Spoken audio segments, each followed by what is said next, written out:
Hello everyone, welcome to yummy recipes. ఈరోజు వీడియోలో ఎంతో టేస్టీగా ఉండే చిట్టి చిట్టి కాజాలని ఎలా చేసుకోవాలో చూపిస్తున్నానండి. ఎంతో సింపుల్గా చాలా ఈజీ ప్రాసెస్లో ఈ చిట్టి కాజాలని ఒక 10 నిమిషాల్లో చేసేయచ్చు. చాలా బాగుంటాయండి. ఏదైనా స్వీట్ చేయాలి అని అనుకుంటే ఈ విధంగా ట్రై చేసి చూడండి. మరి ఈ చిట్టి కాజాలను ఎలా చేసుకోవాలో చూసేద్దాం రండి. ఇక్కడ నేను ఒక ప్లేట్లోనికి 1 కప్పు మైదా పిండిని తీసుకుంటున్నాను. అలాగే ఇందులోనికి ఒక్క చిటికెడు అంటే చిటికెడు సాల్ట్, ఒక 2 స్పూన్ల నెయ్యిని వేసుకోవాలి. 2 స్పూన్లు అయితే సరిపోతుంది. వేసుకొని చేత్తో అంతా కూడా ఒకసారి బాగా కలుపుకోవాలి. నెయ్యి అంతా కూడా కలిసేలా పిండిలో ఇలా పట్టుకొని చూస్తే పిండి ముద్దలా రావాలి. ఇలా వస్తే సరిపోతుంది. తర్వాత ఇందులోనికి కొద్దిగా నీళ్ళని వేసుకోవాలి. వేసుకొని పిండిని సాఫ్ట్గా చపాతీ పిండిలా కలుపుకోవాలి. కొంచెంగా నీళ్ళని వేసుకుంటూ ఈ విధంగా పిండిని సాఫ్ట్గా కలుపుకోవాలి. ఇలా కలుపుకున్న ఈ పిండి పైన ఇప్పుడు మూత పెట్టేసుకొని ఒక 10 నుంచి 15 నిమిషాల పాటు పిండిని ఇలాగే నాననివ్వాలి. ఈలోపు మనం ఇక్కడ స్టవ్ ఆన్ చేసుకుని ఒక ప్యాన్లోనికి ఒక 1/2 కప్పు వరకు చక్కెరను వేసుకోవాలి. అలాగే 1/2 కప్పు నీళ్ళని కూడా వేసుకొని మంచి ఫ్లేవర్ కోసం ఒక 4-5 ఇలాచీలను కూడా ఇలా తుంచి వేసుకోవాలి. వేసుకొని ఇప్పుడు పాకాన్ని ప్రిపేర్ చేసుకోవాలి. గులాబ్ జామ్ పాకానికి ఏ విధంగా అయితే కొంచెం జిగురుగా చేసుకుంటామో పాకాన్ని, అలా కొద్దిగా జిగురుగా ఉంటే సరిపోతుంది.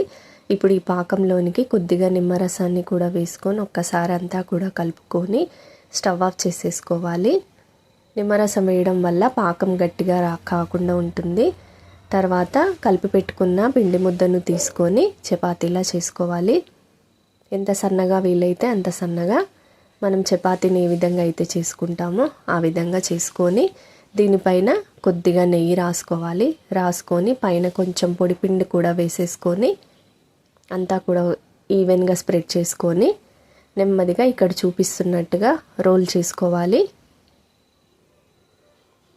ఇలా రోల్ చేసుకొని చివర్లన కొద్దిగా వత్తుకుంటూ రోల్ చేసుకోవాలి. చేసుకొని అటు చివర ఇటు చివర కూడా కట్ చేసుకోవాలి.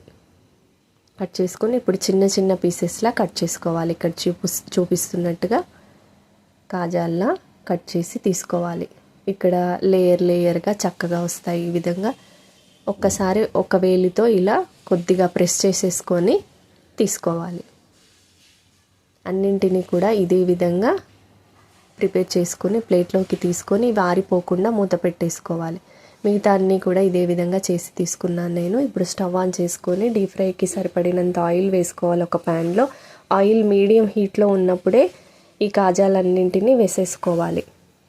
ఆయిల్ ఎక్కువగా హీట్గా ఉండొద్దు, మీడియం హీట్ చేసుకొని వేసుకోవాలి. వేసుకొని వెంటనే కలపకుండా 1 నిమిషం పాటు వాటంతటా అవే పైకి తేలేంత వరకు వదిలేసి 2 వైపులా మంచి కలర్ వచ్చేంత వరకు ఈ విధంగా లేయర్గా వచ్చేలా మంచి కలర్ వచ్చేలా ఫ్రై చేసుకొని తీసుకోవాలి. ఇవి వేడిగా ఉన్నప్పుడే ఈ చక్కెర పాకంలోనికి వేసేసుకోవాలి. ఈ పాకం కూడా గోరువెచ్చగా ఉండాలి, గుర్తుంచుకోండి. వీటిని కూడా వేడిగా ఉన్నప్పుడే పాకంలోనికి వేసేసుకొని 2 వైపులా ఈ పాకం బాగా పట్టేలా కలుపుకోవాలి. ఒక 2-3 నిమిషాలు ఇలాగే పాకంలో వదిలేస్తే చక్కగా పాకాన్ని పీల్చుకుంటాయి. ఈ కాజాలు ఎంతో టేస్టీగా ఉంటాయి. మిగతా అన్నింటినీ కూడా ఇదే విధంగా ఈ చక్కెర పాకంలోనికి వేసేసుకొని తీసేసుకున్నామంటే ఎంతో టేస్టీగా, పైన క్రిస్పీగా లోపల జ్యూసీగా ఉండే చిట్టి కాజాలు రెడీ. టేస్ట్ అయితే చాలా బాగున్నాయి. చేసుకోవడం కూడా చాలా ఈజీ. మీరు కూడా ఈ విధంగా ట్రై చేసి చూడండి. మరి వీడియో కనుక నచ్చినట్టయితే ప్లీజ్ లైక్ చేయండి, షేర్ చేయండి, సబ్స్క్రైబ్ చేసుకోండి. Thanks for watching.